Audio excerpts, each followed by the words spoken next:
نصیب کا مل کر ہی رہتا ہے، کب، کہاں اور کیسے یہ صرف میرا اللہ ہی جانتا ہے۔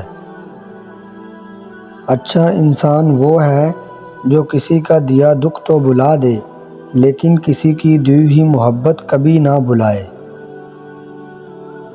وہ رشتے کبھی نہیں ٹوٹتے جن میں دونوں طرف نبھانے کی چاہت ہو۔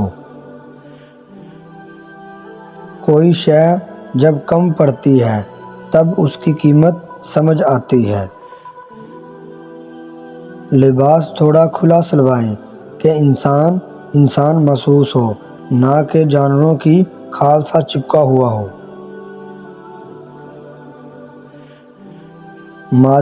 ماضی آپ کا دروازہ کھٹکھٹائے تو ہرگز نہ کھولیں، کیونکہ ماضی کے پاس آپ کو دینے کے لیے ماضی کے سوا کچھ نہیں ہوتا۔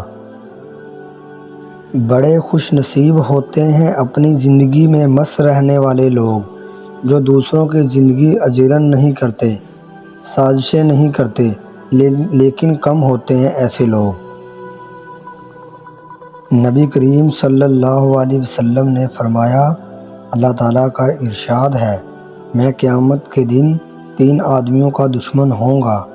ایک وہ جس نے میرا نام لے کر عہد کیا پھر بے وفائی کی، دوسرا وہ جس نے کسی آزاد کو بیچ دیا اور اس کی قیمت کھائی، اور تیسرا وہ جس نے مزدور سے پورا کام لیا لیکن اس کی اجرت نہ دی۔ رسول اللہ صلی اللہ علیہ وسلم نے فرمایا، مزدور کو اس کا پسینہ خشک ہونے سے پہلے مزدوری دے دو۔